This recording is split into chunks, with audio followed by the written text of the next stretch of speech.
Oi, pessoal, tudo bem? Eu sou a Carla e vim aqui apresentar para vocês um pouquinho do meu tema de pesquisa de iniciação científica, Fundação Araucária Unioeste, do campo de Marechal Cândido Rondon, do curso de História. A minha professora orientadora foi a Carla Luciana Silva e a minha pesquisa tem como título Paradigmas de Revolução durante a década de 1970 e 70 no Brasil, Foquismo e Ação Educativa.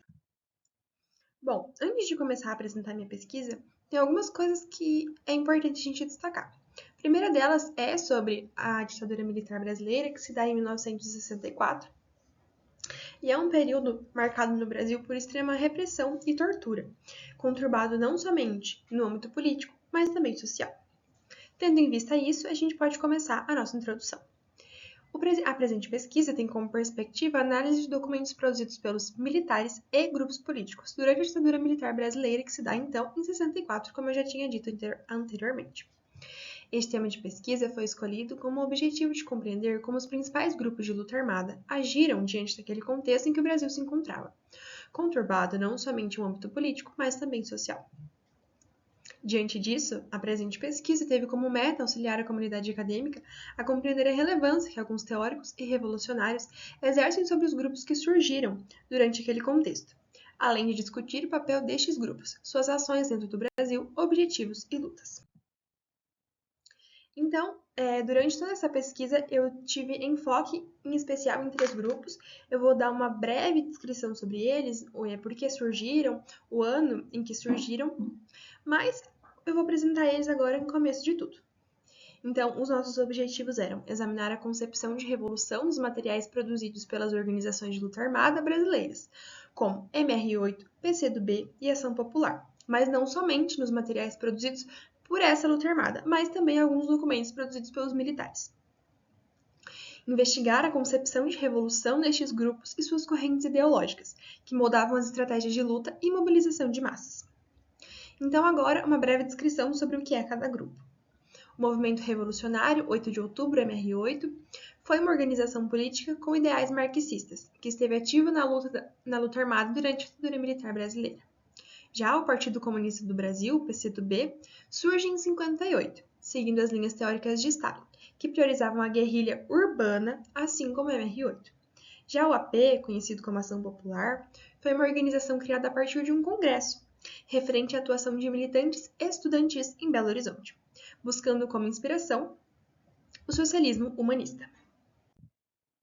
Bom, os nossos materiais e métodos. Em um primeiro momento, então, a gente fez uma revisão bibliográfica acerca de autores que fazem a discussão teórica sobre essa temática. Eu vou trazer um pouquinho sobre eles e sobre as obras que eu li daqui a pouquinho. Em um segundo momento, então, as fontes foram recolhidas e selecionadas no formato digital. Essas fontes, elas estão todas catalogadas no Brasil Nunca Mais, no site Brasil Nunca Mais. Existem mais de 200 documentos, 200 fontes, e está aí disponível para quem quiser acessar e tiver curiosidade. Então, essa análise documental possibilitou responder algumas das perguntas prévias e além das demais que foram surgindo ao longo da leitura e discussão. Porém, é importante ressaltar que, durante a análise desses documentos, a gente precisa ter alguns cuidados metodológicos. Porque, primeiro, é um tema sensível, para as vítimas principalmente, que ainda lutam pelos seus direitos, pelos familiares desaparecidos, mas também porque esses documentos foram produzidos por militares, agentes do Estado, em âmbitos de sessões de tortura. E a gente tem que ter um pouquinho de cuidado com o que a gente está lendo, procurar perceber o que esse documento quer dizer, por que ele está escrito dessa maneira, quem escreveu, tudo isso é muito importante durante a nossa análise. Então, a primeira obra que eu li, que eu resolvi trazer aqui, foi O Fantasma da Revolução Brasileira, escrito por Marcelo Ridente, que contextualiza o cenário político do país antes da ditadura militar, que já era um período marcado por muitas lutas ideológicas. Então, eu trouxe um trechinho da obra dele aqui para vocês. Os nacionalistas e a POLOP e outros grupos que já advertiam para a necessidade de resistência armada a um golpe de direita, praticamente nada fizeram para levar adiante a resistência. Enquanto o PCdoB e outras forças reformistas assistiram perplexos à destruição de seus ideais. Então, ele traz exatamente isso. Como foi para esses grupos observarem a ditadura militar ascender, como os militares ascenderam ao poder. E aí, para a gente entender um pouquinho a estrutura dessas organizações em que Ridente traz na sua obra, eu utilizei o artigo de Carlos Batista Prado, A Guerra de Guerrilhas, de Che Guevara, entre rupturas e continuidades com o stalinismo. No começo do artigo, ele já destaca o impacto que a guerrilha, como estratégia de luta, causou não somente nos movimentos de esquerda aqui no Brasil, mas na América Latina como um todo, afirmando que a grande maioria dos movimentos passaram a aderir à guerrilha para construir o socialismo. Segundo Prado, alguns elementos são a síntese da teoria de Guevara, sendo eles que haja dimensão de que o povo é capaz de lutar contra um exército, em uma perspectiva de alcançar a vitória que almejam, visto que a partir desse momento de luta e tomada de consciência, a determinação e organização, além de uma mobilização, surgirá juntamente com a atuação de guerra.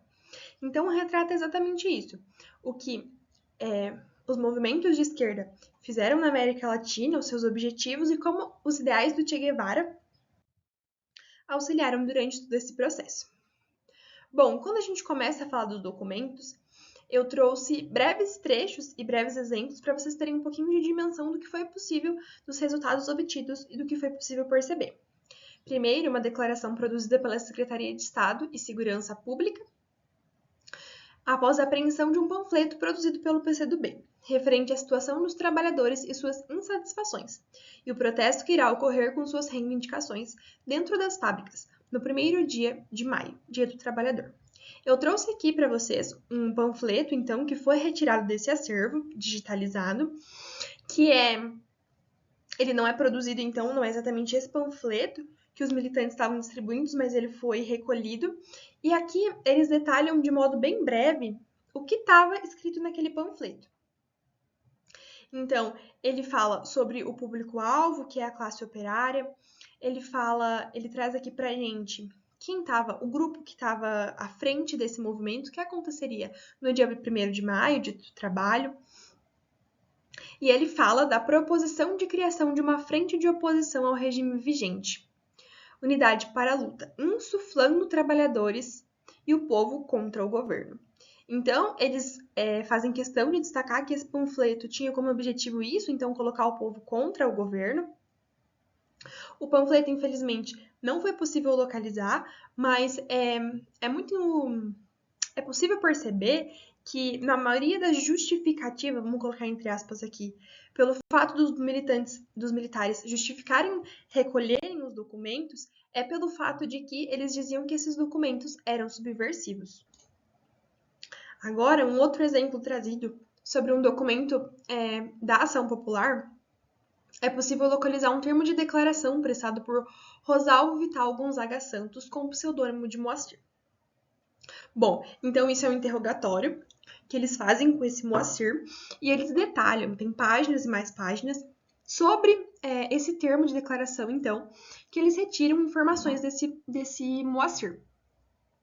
A gente não sabe em que âmbito esse documento foi produzido, se foi em um âmbito de tortura, sabendo o contexto, possivelmente, mas aqui ele detalha várias coisas bem específicas, que ele fala que a AP tinha como objetivo integrar-se às massas, que eles pesquisavam a vida para saber quais eram os problemas daquela realidade, daquela classe social, e depois que, então, eles realizavam essa pesquisa de campo, seria possível desenvolver uma linha política para a Revolução Brasileira. E aí, ele fala novamente que ele pede o desligamento do partido, mas que era negado, com uma justificativa de que não se adaptaria mais ao mundo e que deveria raciocinar, pois deveria estar ao lado do povo ou da ditadura, citando ainda que se deixasse o partido, levaria uma vida sem objetivos. Nesse documento, então, é muito curioso o fato de como o Moacir fala que ele queria sair do partido, mas quem estava à frente do partido não deixava. É nesse momento que a gente se coloca, então, várias perguntas. Por que ele está dizendo isso para os militares? Em que contexto ele está dizendo isso para os militares?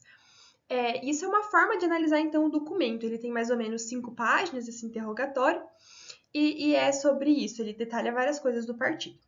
Bom, indo para as conclusões já, então a gente tem uma dimensão do que é a ação guerrilheira durante a ditadura militar brasileira, as reivindicações, objetivos, e aí a gente consegue também criar uma discussão acerca do tema guerrilha, como esses grupos atuavam dentro da ditadura. Eu queria agradecer à Fundação Araucária e à UniOeste.